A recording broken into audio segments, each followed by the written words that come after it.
Baik, Assalamualaikum semuanya. Shalom, Om Swastiastu, Namo Buddhaya, Salam Kebajikan. Perkenalkan, nama saya Samuel Denugra dengan NIM 233 0208010064. Di sini saya akan mempresentasikan tugas anatomi klinis saya yang diampu oleh Dr. Oski Iliandri, Magister Kesehatan. Di sini, pokok bahasan kita akan terbagi menjadi 4. Yang pertama yaitu patofisiologi dari gagal jantung, yang kedua yaitu paten ductus arteriosus, yang ketiga adalah tetralogi Fallot, dan yang keempat adalah septal defect.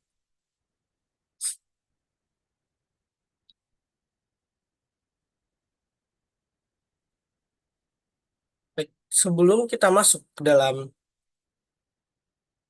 penyakit-penyakit dari jantung ini, kita akan mengulas kembali yaitu dari anatomi jantung. Di sini kita tahu jantung itu terbagi dari 4 ruangan yaitu atrium dextra, ventricle dextra, atrium sinistra, dan ventricle sinistra. Yang dimana keempat ruangan ini sendiri memiliki 4 buah katup, yaitu katup trikuspid, katup bikuspid, kemudian ada katup lumenalis, dan katup aorta. Pertama-tama kita akan masuk ke dalam gagal jantung. Gagal jantung adalah suatu kegagalan jantung dalam memompa darah untuk memenuhi kebutuhan tubuh. American Heart Association mendefinisikan gagal jantung sebagai sebuah sindrom klinis kompleks yang diakibatkan oleh gangguan struktural atau fungsional pada pengisian ventrikel atau pengeluaran darah.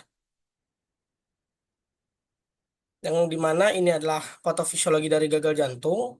Jika itu adalah gagal dari ventrikel kiri, dia akan menurunkan curah jantung, kemudian akan menaikkan tekanan akhir diastol, kemudian akan menaikkan tekanan atrium kiri, yang dimana itu juga akan nantinya menaikkan tekanan dari vena pulmonalis, yang dimana hasil akhirnya akan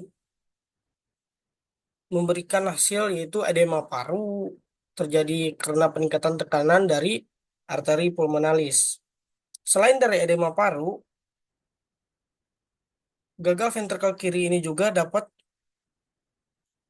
memberikan seperti perasaan badan lemah dan cepat lelah, kemudian berdebar-debar, sesak nafas, dan juga batuk.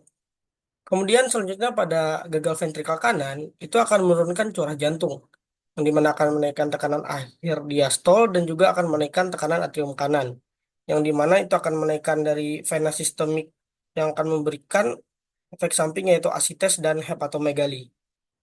Sebenarnya pada tahap awal gagal jantung, beberapa mekanisme kompensasi berupaya mempertahankan agar curah jantung ini tidak turun, yang dimana itu akan mengaktifasi kronis sistem saraf simpatik yang akan mengakibatkan berkurangnya respon reseptor beta dan penyimpanan adrenalin, yang dimana saat penurunan curah jantung akan terjadi juga peningkatan dorongan simpatik yang akan menstimulasi dari RAS atau renin angiotensin aldosteron sistem, yang menyebabkan peningkatan retensi garam dan air bersamaan dengan peningkatan vasokonstriksi, yang dimana hal ini selanjutnya akan memicu mekanisme maladaptif di jantung dan menyebabkan gagal jantung progresif.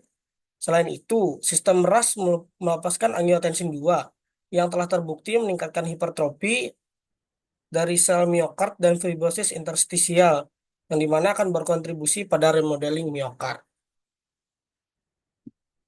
Kemudian yang kedua adalah heart valve disease, yang dimana ini adalah sebuah keadaan di mana bila satu atau lebih katup jantung rusak atau berpenyakit, katup tersebut tidak berfungsi dengan baik yang menyebabkan jantung memompa lebih keras atau darah yang dipompa ke arah yang benar berkurang. Yang dimana kondisi katup jantung yang berpenyakit atau rusak tersebut disebut dengan heart valve disease atau valvular heart disease. Yang dimana pada umumnya HVD ini terbagi menjadi 3, yaitu stenosis, regurgitation, dan juga atresia. Yang pertama adalah stenosis. Stenosis ini adalah sebuah keadaan di mana daun katup itu tidak menutup sepenuhnya. Jadi darahnya akan terdorong kembali maaf, maksud saya adalah di mana itu adalah penyempitan penyempitan katup yang itu nantinya akan menyebabkan darah yang seharusnya mengalir itu akan terjeda atau tersumbat nantinya, yang dimana ini dapat disebabkan oleh infeksi yang tidak diobati yang pada akhirnya akan membatasi suplai darah dan oksigen ke seluruh tubuh. Nah, jika stenosis ini adalah penyempitan, maka regurgitation ini adalah kebalikannya, di mana valvularnya ini sendiri tidak tertutup dengan sempurna. Jadi akhirnya dari katup trikuspid atau bikuspid itu nanti darahnya akan kembali ke arah atrium. Jadi darah yang sudah ada di ventricle itu akan kembali ke atrium karena valvular regurgitation ini. Yang ketiga adalah atresia, yang dimana itu ketika katupnya tidak terbentuk sama sekali. Mungkin di sini ada saya berikan contoh. Ini adalah katup yang normal di mana dia tertutup dengan sempurna, dan juga katup yang normal di mana dia terbuka dengan sempurna.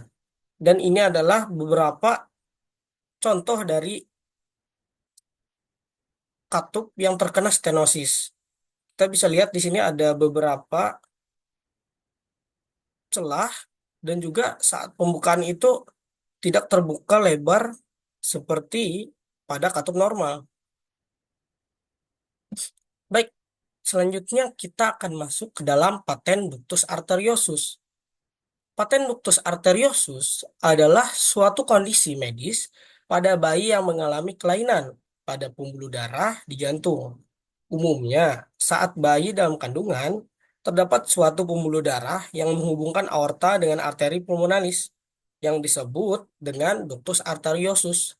Kemudian, setelah bayi dilahirkan, ductus arteriosus akan menutup secara otomatis, yang dimana dalam beberapa hari, karena paru-paru bayi sudah bisa mulai bekerja untuk mengisi oksigen darah. Nah, pada bayi yang menderita PDA atau pasien paten ductus arteriosus itu tetap terbuka setelah pasca natal atau setelah kelahiran, yang dimana kondisi terbukanya ductus arteriosus ini menyebabkan darah yang seharusnya mengalir dari aorta descendens ke seluruh tubuh justru berbalik melewati ductus arteriosus menuju arteri pulmonalis dan masuk ke dalam sirkulasi pulmonal, yang dimana ini disebut juga dengan left to right shunt.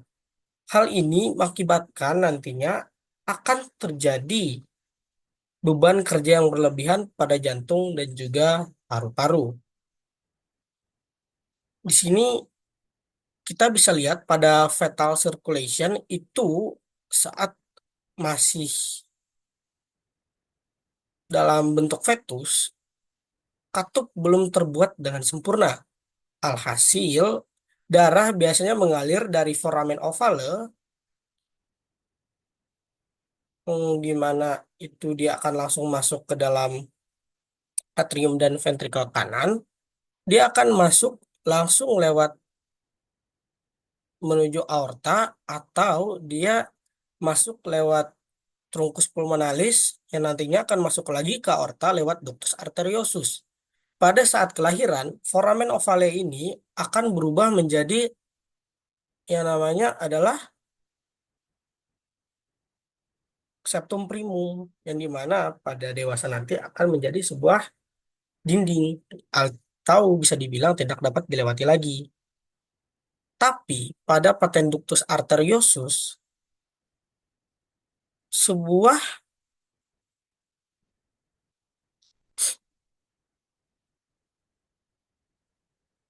ductus arteriosus ini tidak berubah menjadi ligamentum arteriosum, yang dimana hasilnya ligamentum arteriosum ini tidak ada, jadinya darah yang seharusnya mengalir dari aorta ke seluruh tubuh masuk kembali ke dalam trunkus pulmonalis dan akhirnya masuk kembali ke arteri pulmonalis dan akhirnya berputar di situ-situ saja dia yang dimana itu akan menyebabkan kerja yang lebih seperti 2 kali lipat pada jantung dan paru-paru ini sendiri. Kemudian kita akan masuk ke dalam tetralogi fallout yang dimana tetralogi fallout ini adalah sebuah kondisi jantung langka yang sudah ada sejak lahir. Artinya, kondisi ini merupakan kelainan jantung bawaan. Bayi yang lahir dengan kondisi ini biasanya memiliki 4 masalah jantung yang berbeda. Masalah jantung ini mempengaruhi struktur jantung. Kondisi ini menyebabkan aliran darah yang berubah melalui jantung dan ke seluruh tubuh. Bayi dengan tetralogi fallout seringkali memiliki warna kulit biru atau abu-abu karena kadar oksigen yang rendah. Ini adalah jantung yang normal dan ini adalah jantung yang mengalami tetralogi fallout yang di yang di mana pertama-tama itu ada sebuah ventricle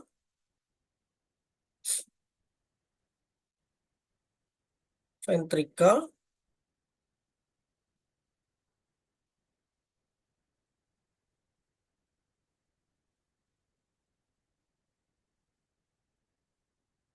ventricle septal defect, yaitu di mana sebuah defek dari septum pada ventricle yang seharusnya ada dinding di sebelah sini menjadi terbuka, yang dimana itu sendiri akan membuat overriding aorta, yang dimana aorta ini yang seharusnya berada di sini berpindah menjadi ke tengah, yang dimana karena perubahan ini dia akan membuat outflow dari tract obstruction, yang dimana eh, trunkus ductus trunkus pulmonalis ini mengalami obstruksi yang akhirnya kan menghambat aliran masuknya darah menuju ke paru-paru. Yang dimana juga hal ini biasanya terjadi hipertrofi. Nah, dengan adanya penutupan ini dan juga aorta yang overriding, akhirnya nanti dia akan mengompa darah yang deoxygenated atau darah yang belum ditukar menjadi darah yang kaya dengan CO2, kaya dengan O2 maksud saya. Yang dimana itu akan membuat bayi itu sendiri akan berubah menjadi biru.